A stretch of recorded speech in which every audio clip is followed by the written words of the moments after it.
BBC Sounds. Music, radio, podcasts.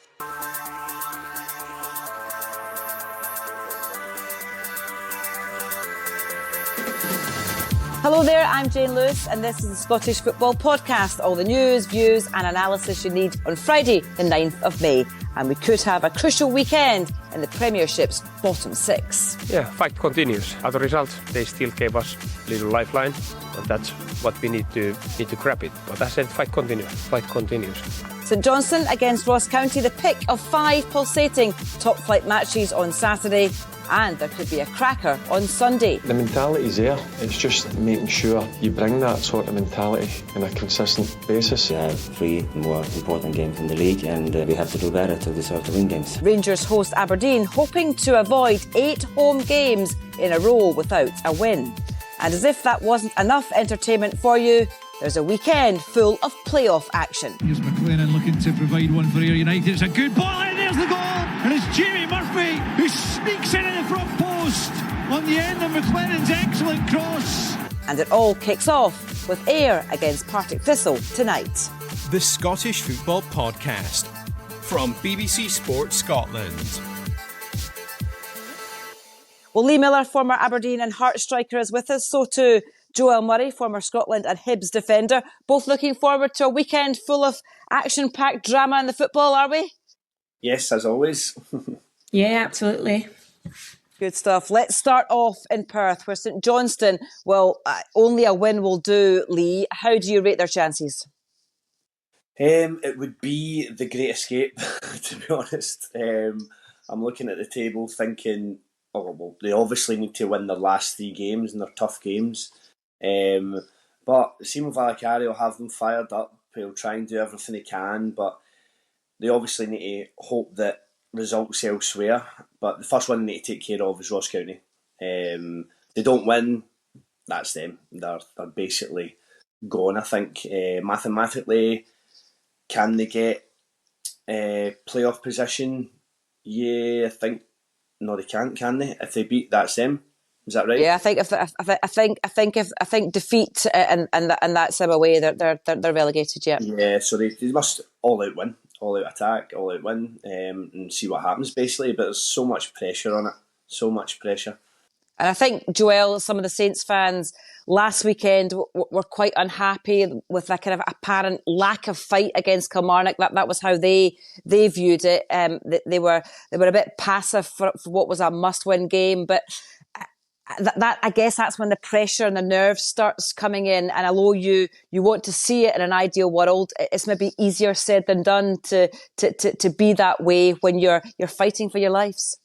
Yeah, I think Lee'll probably agree as a player in those situations, whether it be bottom of the league stuff or the top of the league stuff, adding in that additional pressure is extremely difficult, and a lot of supporters maybe don't factor that in because it can have an impact on how you play the game. Do you play a safe pass opposed to a penetrating pass? Do you make the run opposed to not making the run? So I think you need to factor all that in. But what I can kind of agree with the fans on is a non-negotiable is passion, determination and work rate. And if you've not got that, then as a fan, it does become a bit frustrating, to be fair. It's also a vital game for Ross County, isn't it, Lee? A win could take them up into 10th, depending, of course, on how Dundee fare. But certainly that incentive is very real for them. Of course, that's the thing. There's so many points to be won.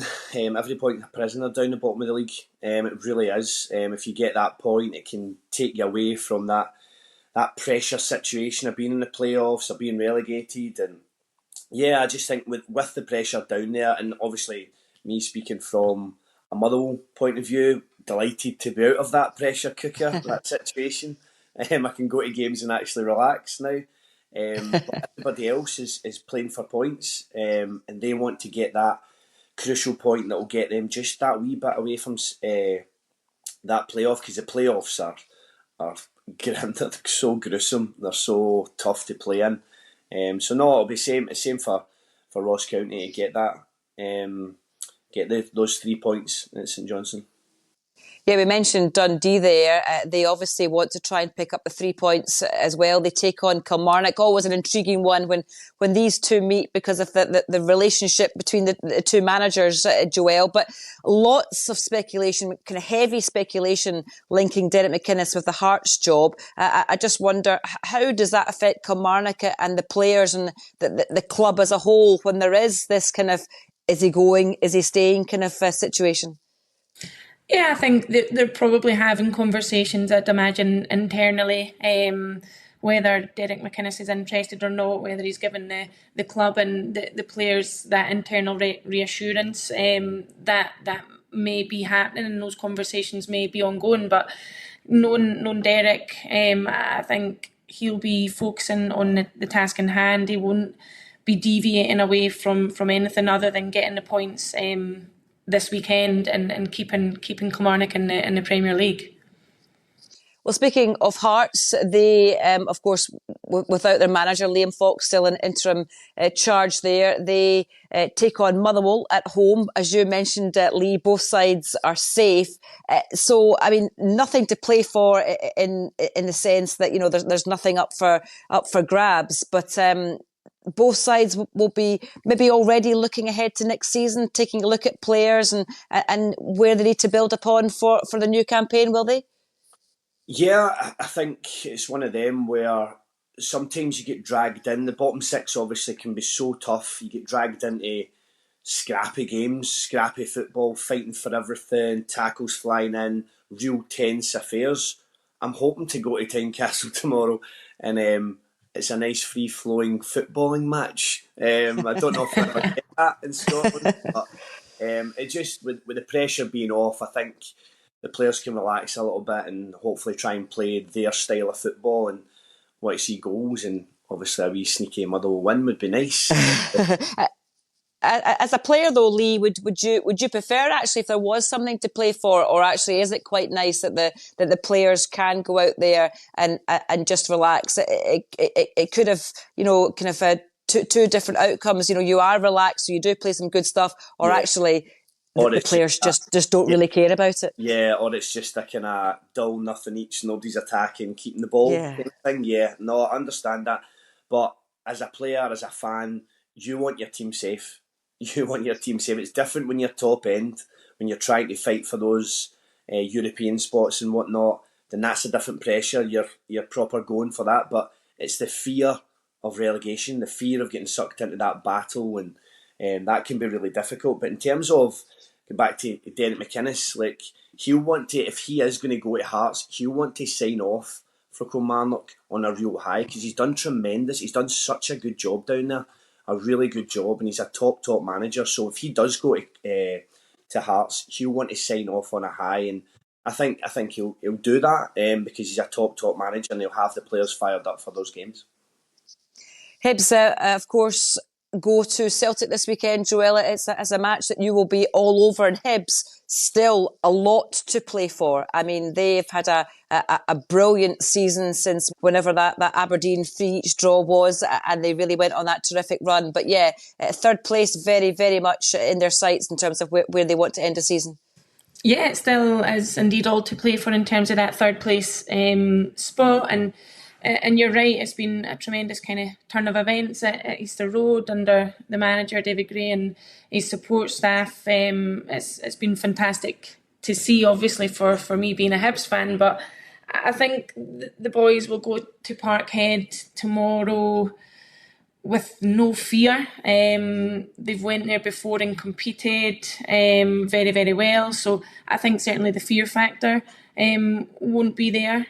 So they'll hopefully go and approach the game with confidence, knowing that there is still a lot to play for. You spoke about the Hearts Motherwell game and nothing to play for, but I think it probably comes down to individual mindset and mentality and pride. If you're someone who plays for the badge, wants to be the best version of yourself, you'll go out there and show all those capabilities. And I think tomorrow at Parkhead, hopefully we see the best version of Hibs, because they are a really good footballing team when they play to their full potential. Last weekend against Dundee United, I thought they were tremendous. And you speak about playing with a freedom, playing with an enjoyment and an excitement, and what a difference it is as a player when you've got that confidence. You just instantly get a lift. The supporters instantly get a lift, and hopefully, as I say, we can go there tomorrow and get the 3 points that really keeps us in the mix, because results other kind of elsewhere could potentially make it a very, very exciting last 2 games. Yeah, it could be very, very intriguing indeed. Celtic, of course, will have the cup final in their minds. Won't they lead? Do you expect Brendan Rodgers maybe to rest a handful of players? Could we see maybe some young Celtic players in action, do you think? I think we should, or we would like to, see the youngsters getting that little bit of game time. But he won't want to tweak it too much. He obviously, Brendan Rodgers has got respect for David Gray and the job that he's done, and so he should, because he's done a tremendous job there. He really has. He's been backed by the board. He's been backed by the fans, and they play a real good brand of football. And you can see, like Joelle says there, the players really enjoy playing for him. You can see they're playing with freedom. They can see they're playing fluid football. So it should be an interesting game, but I would like to see a few more youngsters getting their chance, and not just their chance for getting thrown on the last 10, 15, 20 minutes. Start these boys, see if they're capable, throw them in at the deep end, because you will be looking towards the cup final and trying to rest boys and trying to give them a wee bit of rest time, because it's a long, hard season, especially for Celtic. They play so many games and they come thick and fast with the Champions League and whatnot. So yeah, I think he will possibly bleed in a couple of youngsters, but we'll see what happens. Dundee United against St Mirren, Joelle, as well. And actually, for those teams, still quite a lot to play for in terms of table position. What kind of game would you be expecting in that one? Yeah, I think you can see St Mirren. I think a lot of people wrote them off as being kind of the best of the rest in the top 6 with not really much to play for. They weren't really going to impact, and they've had a fantastic start to the post-split, and they'll just be hoping to continue that run, continue to fly under the radar up at Tannadice, which is an extremely difficult place to go. Jim Goodwin has kind of created a fortress up there, very rarely concede. So I think it'll be a competitive game. It might be quite edgy, might be quite cautious at times, but yeah, I think both teams will be definitely looking to come away with the 3 points, because at the end of the day it could be very important for both teams. Yeah, absolutely. Sports Sounds from 2 on Radio Scotland has all your football needs covered. Before that, of course, it's Off the Ball at noon.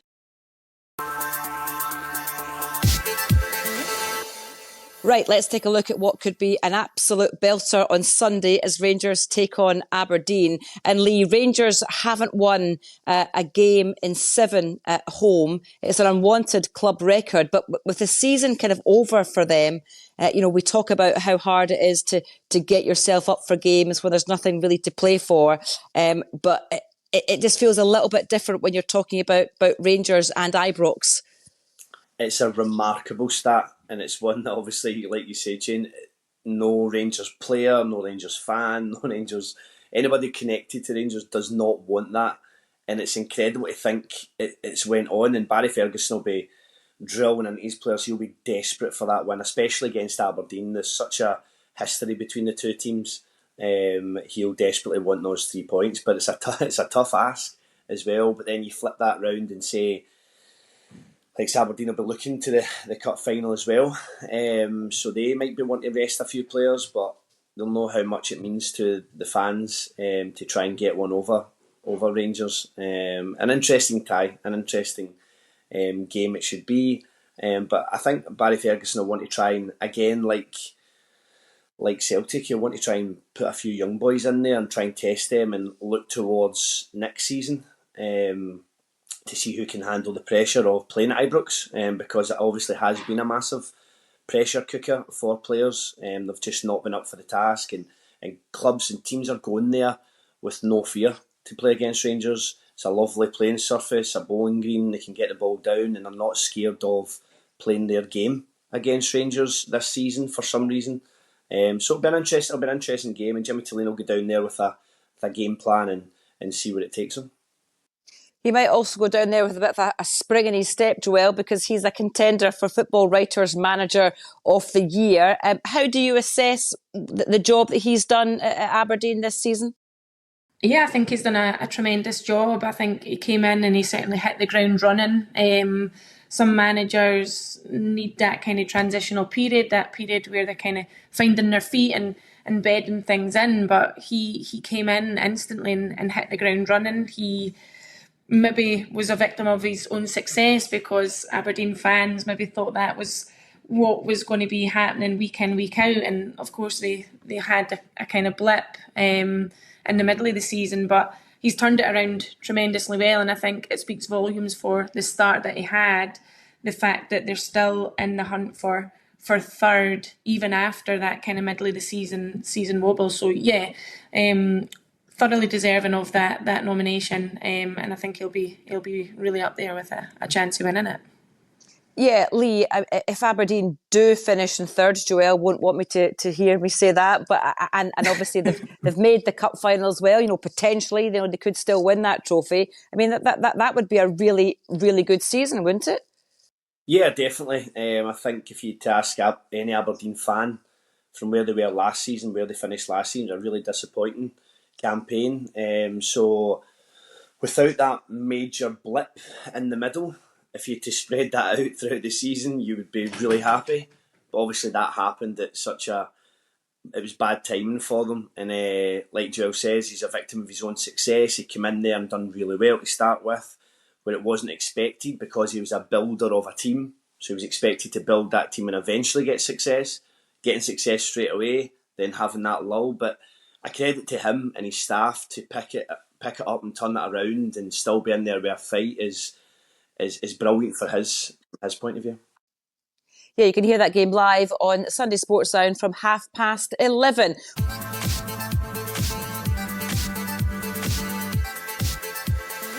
Well, finally, let's take a look at the playoffs that kick off the weekend action. Of course, it's Ayr against Partick Thistle. Jimmy Murphy's goal, Joelle, giving Ayr that slight edge for the second leg.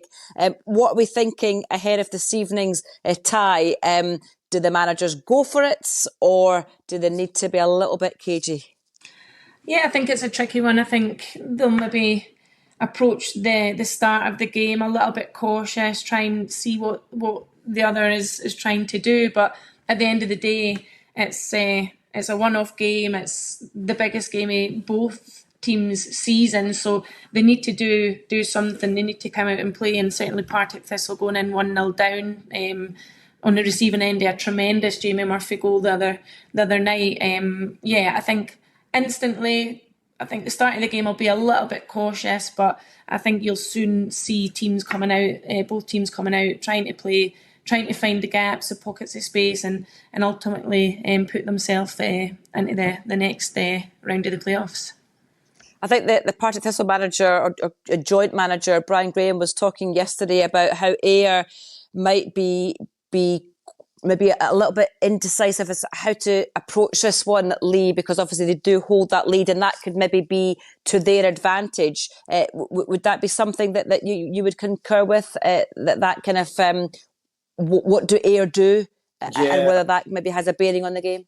Yeah, obviously Brian's trying to be that kind of that psychological spin on things. The mind games. You want to be in control. You want to be ahead in the tie. But I do understand what he's saying. Like, how do you play it? Do you play it cautious? Do you play for the draw? You can't. It's so difficult to play for a draw. I think Scott Brown will be telling his team that. Just go out and play the way you know you can play. But I love the playoffs. I love them. They're so tense. And it's so, I must say, it's so difficult for the third and fourth place teams to go all the way because the resources, the players, the injuries, it's so difficult because you're running on empty at times. So you're getting into this game and it's the biggest game of your season, but you kind of know at the back of your head, if you win this one, it's the biggest game of your season, the next one and the tie after that. So trying to keep everybody fit, trying to use all your players to your advantage, it's a difficult one. But Partick have got nothing to lose. They just go for it, basically. And I know Joelle's saying it'll be cagey to start with. I think the opposite. I think Partick will just absolutely go for it. Go for it that first half an hour or whatever and see what happens. And then if they can get a goal, 2 goals up, then they can close the door kind of thing. You never know. You never know. It'll be interesting whatever happens. Yeah, it's going to be a good one. You can watch Ayr against Partick Thistle live on BBC Scotland this evening from 7:30. It's playoff-tastic on Saturday. The Scottish Championship and League One semi-final playoffs continue. But that League Two playoff final where East Kilbride take on Bonnyrigg Rose, Joelle. I mean, East Kilbride, we've seen the ambition that they've had over the last few seasons. What would you be expecting from that one? Yeah, I think there's no denying the ambition that the East Kilbride have. They've been very vocal in where they are, where they want to be, and how they're going to try and achieve it. And I think, again, a very tasty, interesting game. And as Lee said, I think when you're in those playoff situations, whether you enter at the start or come in, it's difficult to kind of manoeuvre. If you're coming in kind of halfway or at the latter end of the playoffs, when you've got players who haven't really played, that match fitness is massively underestimated. So I think a tricky one, but a very, very tasty encounter ahead, I think. And yeah, it will be interesting. Bonnyrigg, a local team to me here in Dalkeith, but I think the fairy tale of the East Kilbride story will be an interesting one as well. Yeah, if they were to do it, how good an addition would they be to this league? Obviously, it's the pyramid system in full flow, which a lot of people want to see. It's good for the game, allowing clubs to grow and develop and to be ambitious and to realise ambitions.